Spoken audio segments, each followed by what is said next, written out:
looking for a blue flag to make sure that I have authorization to move the train. I would just do a quick glance for any damage, making sure maybe my windows are up. These are closed. Crew switch and access to the train would be done from here if the train had no power or whatever I would need to do. So I want to make sure these are closed. Don't need the public accessing the train. Sander levels I would look at, and I would also make sure that my skirts are buttoned up. Don't need those flying down. And it's just a quick walk around. Should take you 5 minutes. Quick visual for any damage. And as I would go, I would make sure all my doors open and closed as well, making sure nothing's obstructing my door track, that they're all smooth opening. You don't want to get out to service the public and then have a broken door, so best to check it before you leave. Doing a visual inspection, making sure the track is good, making sure the lights light up. Sometimes it's good to just put your four-way flashes on because at nighttime going around corners, I will use these signal lights to make the train blink. They're also four-way flashers. Makes the train more seen to the public if you can make it flash. I've already done a pre-trip on this train. I've got my train keys and I've got a radio. That's what you need. Not only has it been pre-tripped, it's also been post-trip. The driver that brought this in last night would have checked over things. Cleaning staff would have cleaned it. And we're good to go. My name is Bruce Ferguson. I'm the branch manager for LRT Expansion and Renewal with the City of Edmonton. And my branch is responsible for planning, design, and constructing all of the LRT expansion projects, as well as projects that keep the existing LRT system running in top shape. My name is Daryl. I'm the line controller. Basically, we dispatch the trains from the barn out onto main line and then just monitor, move switches. What's that? Maintenance people need to check the switches. We'll manipulate them remotely from here. We liaison with the security people and police department emergency people and just do a lot of monitoring. My name is Charles. I'm a train crew supervisor. I'm in charge of the drivers. I'm one of 8. I make sure that when they come on shift, they're fit for duty. That means I check to make sure they got their uniform, they're feeling good. I give them their daily brief, tell them what train to take, shuttle them to where they need, and we hope for a very good day. And I'm Colin. I'm a LRV operator. Been with the company through Alstom and Transed now almost 2 years.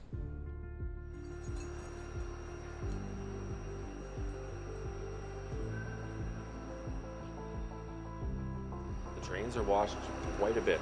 We want to have a good image for our trains for the city of Edmonton, so we wash them daily, almost every 2 days, constantly being washed. And all the water that we're using to wash these trains, it's recycled, so we don't have a high water bill. So we do filter and we recycle all the water that gets used. This is where they do an inspection on the fleet if they want to go underneath and check it. So if there's a concern and the train is brought back, this is where they inspect it. And right before that's where they sand the trains, because the trains need sand for traction during the winter. So you'll fill in your sand, train will come in for an inspection, and train will get the clean.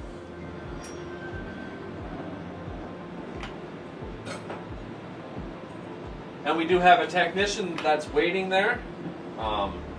I'm gonna stop the train once I get all the way in, and I have to shut the wash mode on, which would kill our HVAC system. Because we're washing the train, we need to shut the ventilation off. So I'll stop the train once I'm all the way in, and I will go to wash mode. HVAC is now off, and not only wash mode, but now I'm just regulated to 5 kilometers. I can't go over 5. It's kind of neat going over this pit. So this thing will beep at me in 2 different ways. If I take my hand all the way off, or if my hand's in the same position for 5 seconds, in the one position without ever moving it, then it'll do it again. And it's just vigilance to make sure the operator is aware of what's going on. Nothing's happened to me. So now I'm watching this guy. I haven't washed a train in a year, so I'm a rookie at this, guys. I will stop before here.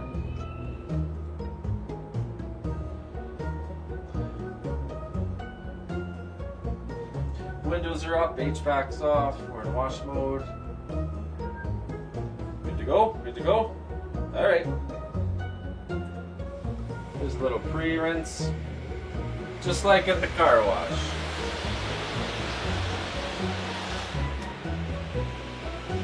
Going slow, watching this indicator.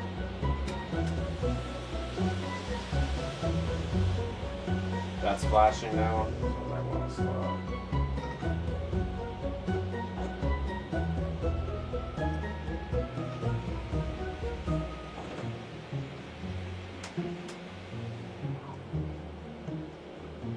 This might go to stop, so I'm prepared to stop.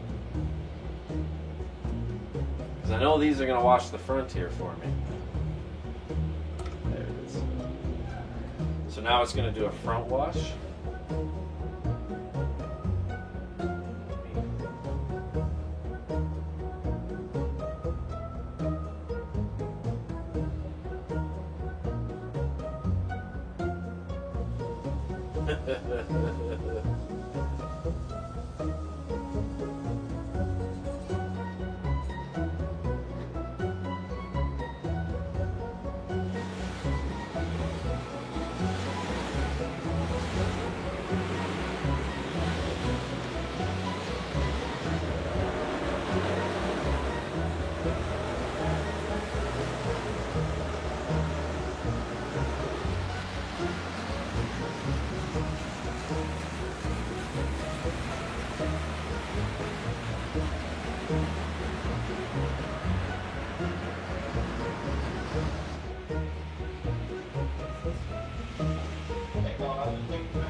Thanks, Corey. First time doing this.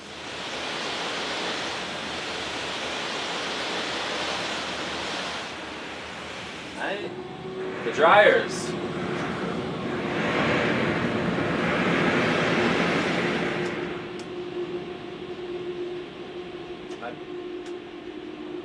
Once it goes to red, I'll know to stop, and so they can wash the backside.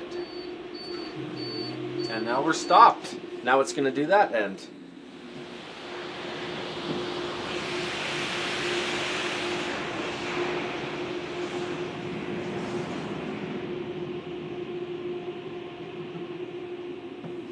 Oh yeah, yeah.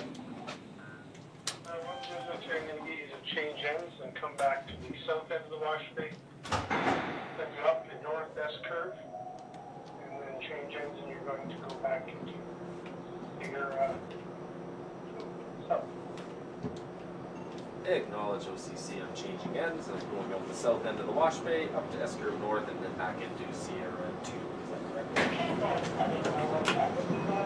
Is that correct? Alrighty, so we washed the train, now we're just putting it back in the spot.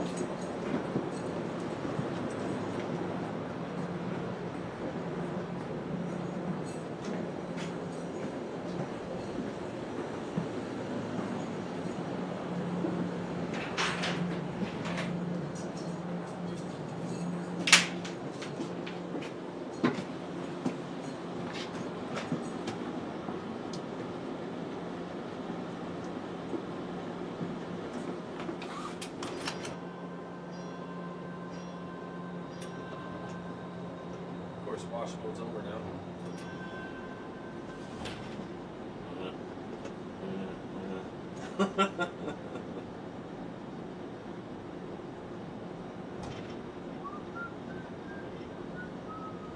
And they squeegee it all up for me after. I don't even need to get out. Right now we have 3 lines. We've got our capital line, which is our oldest line that goes from northeast Edmonton down into South Edmonton. We've got the metro line that overlaps a little with the capital line and just goes into Blatchford right now. And then on November last year, we opened our Valley Line Southeast, which goes from Millwoods and terminates downtown. The Valley Line is a brand new line. It's the first of what we're calling our low floor network. So it's an urban style LRT, which is where the city is moving and decided to move there back around 2009. So it's much more integrated with neighborhoods. It's a lower scale. We call it low floor because the floor on the vehicles is actually not much higher than a bus. So the system operates more like a larger bus network as opposed to the traditional LRTs.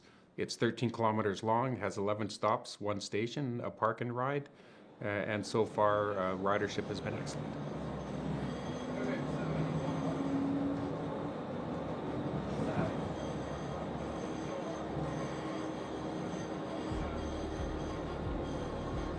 Just monitoring the system, make sure that everything's running fine. Make sure the spacing is okay.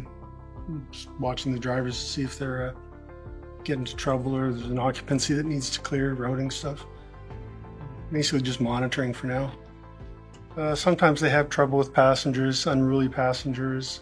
In the event of a collision or contact with the person, we have to freeze the scene and route the trains around them or come up with a contingency plan to keep service going. Sometimes it's simple, like a door malfunction or a master controller malfunction that we have to work and clear, get them to do a train reset, stuff like that. During peak hours, there's 13 trains out, and it can be fairly busy. If everything's running properly, again, we just sit and monitor.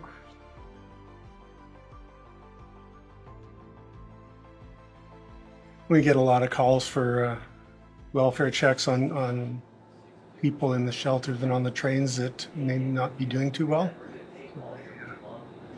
That increases during the weekdays as well. Yeah, there was a great anticipation of this opening, and the first day there was people lined up to get on the train. So if you can ride a train downtown to work and don't have to worry about parking and traffic and just enjoy your ride to work, that was a huge benefit for people down here in Millwoods. And I think the ridership was greater than they had anticipated, at least some people. So we're happy that we want people to use the system and feel safe and take advantage of our services. This is the weekday schedule, and then this is the trains that come out of service after the morning peak, the afternoon peak, and at the end of the service day. So we know whether returning to the barn and what time the end service and which end of the alignment.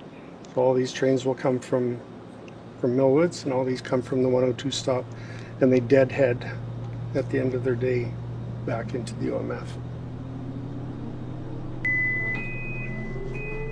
Yeah, we got to go up the S curve, and then they're going to line the switches for us to